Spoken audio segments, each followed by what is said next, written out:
สาธุชนญาติโยมท่านพุทธบริษัททั้งหลายวันนี้รายการธรรมประทีปส่องต่างก็ได้มาพบปะกับพ่อแม่พี่น้องศรัทธาญาติโยมท่านสาธุชนแห่งครั้งหนึ่งวันนี้อากาศบรรยากาศก็หนาวพอสมควรบ่ฮ้อนเกินไปแล้วก็บ่หนาวเกินไปก็คือธรรมอากาศนะเย็นสบายในตอนเจ้าญาติโยมตื่นขึ้นมาเจ้าได้ยินเสียงนกเสียงกาไก่ขันมันเป็นธรรมชาติของคนเฮาได้อยู่กับธรรมะอยู่กับธรรมชาติอย่างที่สำนักปฏิบัติธรรมวัดพระบาทอุดมหน้าบ่อสาวาญาติโยมนกเขาเนอะตื่นตั้งแต่เจ้ามันมาเกาะไก่กับลานที่เขาจะเอาเข้าไปอ้อยเข้าสารไปอ้อยพออ้อยเข้าสัก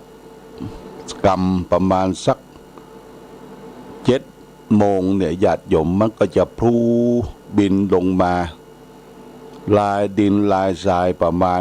50-60 ตัวมันบ่ไปไหนเนอะมันอยู่ใกล้ๆเนี่ยมันว่ามันปลอดภัยแล้วพร้อมกันนั้นก็มีนกเอี้ยงก็ซ้อนมานกเอี้ยงดำนกเอี้ยงนี่มักจะชอบกินข้าวสุกคือข้าวเย็นเก่าจากนกเอี้ยงก็เป็นนกจอกน้อยจากนกจอกน้อยก็มีจ่อน2-3 ตัวก็มากินร่วมกันแล้วก็มีนกกำปูดนี่มันก็เสาะกินของมันคนเดียวอูดเนี่ยตามใกล้ๆหิมนกกำปูดนี่มันจังไปเสาะลักกินไข่เปิ้นไข่นก เขาพ่องไข่นกเอี้ยงพ่องเป็นหัวขโมยที่ดีนกกำปูดเนี่ยก็มีสัก2-3 ตัวพร้อมกันนั้นก็มีนกกาเว้าก็ห้องตั้งหม้อเจ้าหม้อแรงสิ่งทั้งหลายทั้งปวงสรรพสัตว์ทั้งหลายเนี่ยญาติโยมมันอยู่ร่วมโลกเราเป็นธรรมชาติเป็นการอยู่ทำให้ธรรมชาติเนี่ยมีความอบอุ่นแล้วก็มีความม่วนความเย็นอกเย็นใจนี่วัดวาอารามเป็นที่อยู่ที่อาศัยของสรรพสัตว์ทั้งหลายญาติโยมโดยเฉพาะอย่างยิ่งวัดที่มันเป็นป่าเป็นเขาลำเนาภัยอยู่ที่ลึกๆดึกเนี่ยมันจะมีสรรพสัตว์ทั้งเก่งทั้งกวางทั้งงูปิดงูเห่างูหลามงูเหลิมเนี่ยมีญาติโยมแต่มันเปิ้นบ่ได้ไปทำร้ายมันเพราะว่าสรรพสัตว์ทั้งหลายน่ะเป็นเปื้อนเกิดเปื้อนแก่เปื้อนเจ็บเปื้อนตายเดียวกันเพื่อจึงบัญญัติศีล 5ไว้เพื่อเฮาอยู่ร่วมกันกับสัตว์ว่าปานาติปาตาเวรมณีสิกขาปะทังสมาติยามิคือเฮาและท่านทั้งหลายคือเว้นจากการฆ่าสัตว์ตัดชีวิตเบียดเบียนซึ่งกันและกันบอกว่าสัตว์เล็กสัตว์น้อยสัตว์ที่มีชีวิตหน่ออินทรีย์รวมมาถึงสัตว์ประเสริฐคือคนเฮาเป็นสัตว์ใหญ่เพราะว่าคนเนี่ยฉลาดกว่าสัตว์ทั้งหลายรอบรู้ในทุกสิ่งทุกอย่างและไปนิพพานได้คือความสงบเย็นได้ก็มนุษย์คนเฮาเนี่ยแต่สัตว์เดรัจฉานทั้งหลายมันแค่ไปถึงสวรรค์ไปถึงสวรรค์ไปถึงที่สุขสงบเย็นได้เช่นเดียวกันแต่บัดถึงนิพพานญาติโยมนะและก็อยู่ร่วมกันเพิ่นก็บัญญัติ ศีลข้อสองแห่งญาติโยมศีลข้อสองเนี่ยบ่ฮือลักเล็กขโมยน้อยยิบโชยของกันและกันอยู่กันอย่างไว้เนื้อเชื่อใจญาติโยมนะไว้เนื้อเชื่อใจนี่ก็คือของไผของมันมีกรรมสิทธิ์นะบ่ฮือโลภบ่ฮืออำบ่ฮือเบือดบ่ฮือบังจะฮือสังคมเฮาอยู่โดยความเป็นปกติสุขอันนี้ศีลข้อที่สามบัญญัติไว้อทินาทานาเวรมณีสิกขาปะทังสมาติยามิพึงเว้นถือเอาสิ่งของที่เจ้าของบ่ได้ให้โดยอาการขโมยยิบโฉยของบุคคลอื่นสังคมบ้านสังคมเมืองสังคมทั่วไปเดือดร้อนถึงประเทศชาติบ้านเมืองก็เพราะว่าโลภอำเบียดบังคดโกงซึ่งกันและกันเนี่ยวิ่งราวช้อฉนเอาของอื่นมาเป็นของตนเนี่ยพระพุทธเจ้าก็ว่าสังคมสุขสังคมโลกจะอยู่ได้ความเป็นปกติสุขก็จะไปเบียดเบียนลักเล็กขโมยน้อยโลภอำของคนอื่นนี่ศีลข้อที่สองข้อที่สามเปิ้นบัญญัติศีลไว้ข้อที่สามนั่นก็คือกาเมสุมิจฉาจาราเวรมณีสิกขาปะทังสมาธิยามิพึงเว้นจากการที่ละเมิดของรักของชอบใจของคนอื่นเขาเป็นผู้อยู่เป็นครอบเป็นครัวบ่ฮื้อนอกอกนอกใจที่รักสามีเมียแปลงของตนเองเนี่ยอันนี้ก็เป็นบ่อเกิดแห่งความเดือดร้อนญาติโยม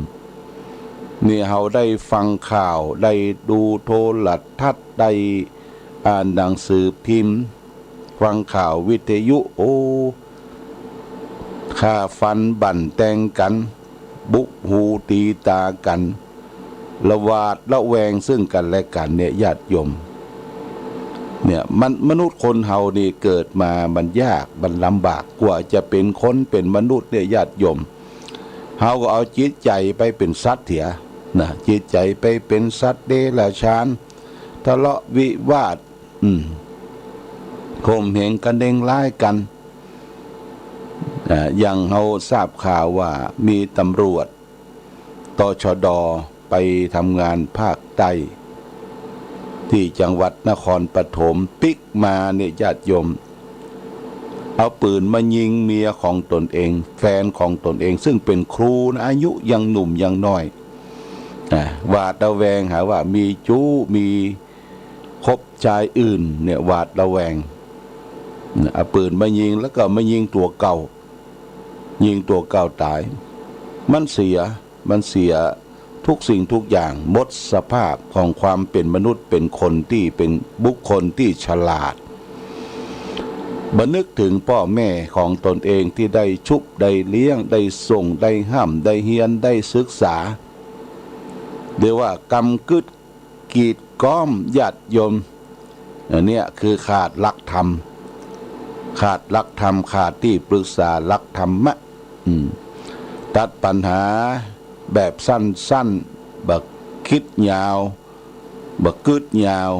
บัมีขันติความอดทนทำอะไรอย่างไปก็ทำด้วยตัดสินใจด้วยตนเองเนี่ยญาติโยมนะเฮาเป็นเจ้าพุทธนับถือพระพุทธศาสนาสิ่งใดที่จะเกิดขึ้นนั้นมันมีเหตุมีปัจจัยมีปมมีดันมีเงื่อนมีงำพระพุทธเจ้าสอนให้เราแก้ไขที่ต้นเหตุไม่ใช่แก้ไขที่ปลายเหตุนะต้นเหตุก็คือสมุทัยเป็นเหตุคือทุกข์เกิดทุกข์คือตัวปัญหานี่ญาติโยมคือแก้ไขที่ต้นเหตุว่ามันเกิดมาจากอะไรหยังถ้าอู้จาบ่เข้ากันก็ตกลงปงใจอย่าไปทะเลาะบอกแว้งอย่าไปมีอาหารการมะมังการทิฏฐิเข้าตนเองว่าเอาตนเองว่าอายังก็เอาตนเองว่านี่ญาติโยมนี่สำคัญคือบ่ได้มองโลกในแง่ดี ถ้ามองโลกในแง่ดีเราก็จะมีความสุขอยู่โลกนี้ได้อย่างสบายอันนี้ครอบครัวเนี่ยมันเป็นทุกข์เป็นร้อนมีปัญหาถึงวันนี้เพราะเฮากิเลสมีโลภมีโกรธมีหลงนักล่ำไปบ่เข้าวัดเข้าวาบ่นำพาชีวิตได้ไปประพฤติปฏิบัติบ่ได้เอาคนอื่นมองที่มันทุกข์มันยากกว่าลำบากกว่าเฮานี่แหมนักญาติโยมนะแหมนักเพราะฉะนั้นก็เฮาก็ต้องอยู่ด้วยเมตตาธรรมอยู่ด้วยความรักอยู่ด้วยความผูกพันนี่เป็นสิ่งสำคัญนี่สิ่งข้อที่3ละเมิดของรักของชอบใจคิดผิดอกผิดใจคิดออกไปจากผัวรักเมียแปลงของตนเองเนี่ยมันผิดศีลข้อ3ข้อที่4ศีลธรรมที่เฮาศีล5เนี่ยก็คือรักษาซบปากบ่เป็นคนพูดเท็จบ่เป็นคนพูดส่อเสียดบ่เป็นคนพูดคำหยาบบ่เป็นคนที่พูดเพ้อเจ้อเลวไหลไร้สาระพระพุทธเจ้าบัญญัติศีลข้อที่4เนี่ยเพื่อให้สร้างความมั่นคงสัจจะมีความสัตย์ซื่อต่อกันคนเฮาถ้าบ่สัตย์ซื่อต่อกันมีจิตใจบิดผิวรับการบังใบตั้งหน้าก็ว่าอย่างตั้งหลังก็ว่าอย่างนี่บ่ได้ความญาติโยมนะอันนี้ก็คือจะต้องรักษาซบปากของตนเองอย่าไปพูดที่มันเป็นความจริงหาสาระประโยชน์บ่ได้พระองค์จึงบัญญัติศีลข้อที่4ไว้ว่ามุสาวาทาเวรมณีสิกขาปะทังสมาธิยามิพึงเว้นจากการพูดเท็จพูดที่บ่เป็นความจริงญาติโยมถ้าเราได้ไปปะไปสลนกับคนที่บ่เป็นความจริงให้อยู่ห่างๆเพราะคนนั้นบ่ดีละส่อเสียดบ่ดีส่อเสียดคนอื่นเป็นคนที่บ่ดีโบราณเปิ้นก็บอกว่าเว้นหมาฮื้อปอศอกเว้นวอกฮื้อปอวาเว้นคนพาลานี่ฮื้อไก่อย่าไปคลุกคลีญาติโยมอย่าไปสนทนาเอาสนุกสนานบางคนมันไปสนุกสนานบ่นึกถึงสภาพที่เกิดความเสียหายแก่บุคคลอื่นแก่ครอบครัวแก่สังคมแก่วัดวาอาราม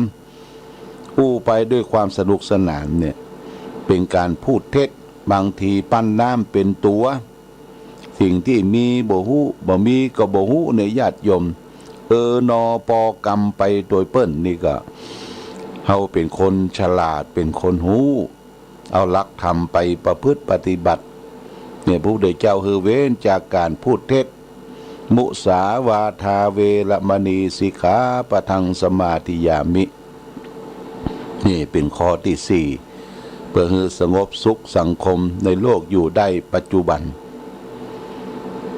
ศีลข้อที่5สุราเมรยะมัชฌะปมาทัฏฐาเวรมณี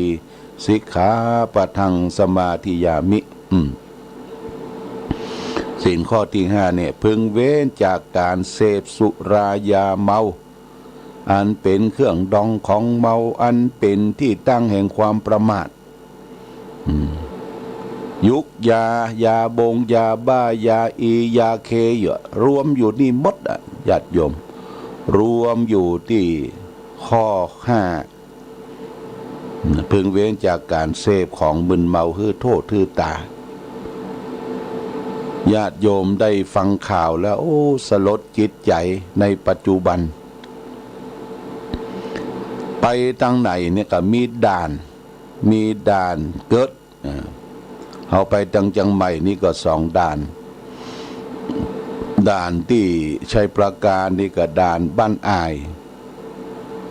แล้วก็ไปถึงเจียงดาวก็ด่านแก่งปันเต้า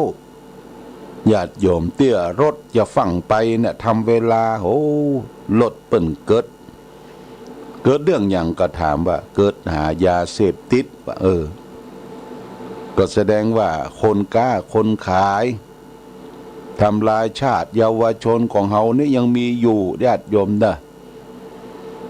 แต่ว่าอาตมาก็ได้เคยไป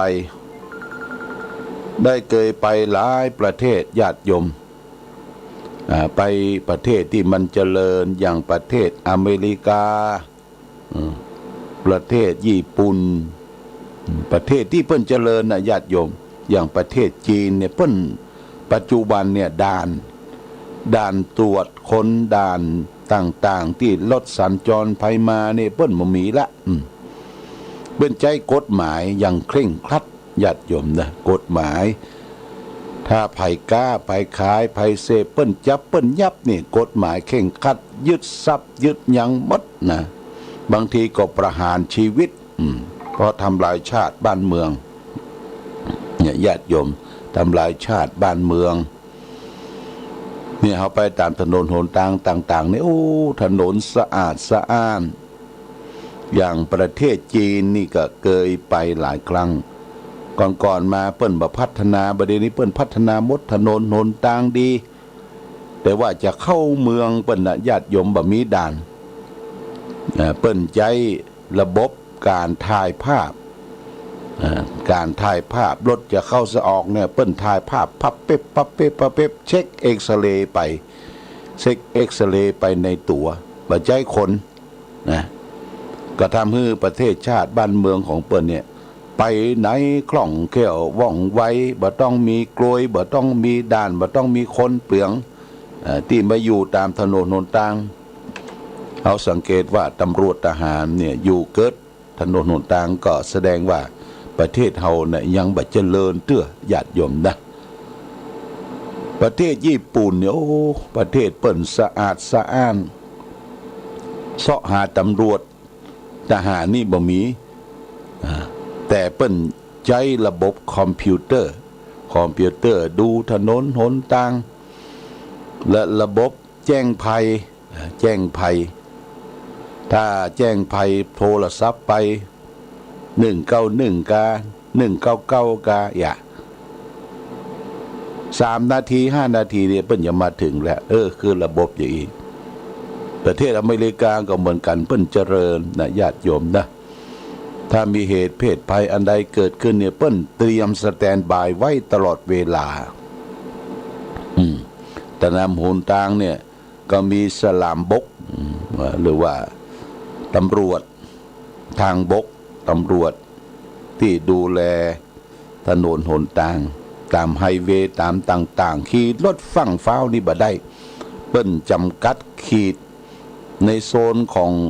โรงเรียนเนี่ยโซนของโรงเรียนโซนของชุมชนแออัดเนี่ยเพิ่นจะขี่รถแบบคืออยู่ในลิมิตอยู่ในความเรียกว่า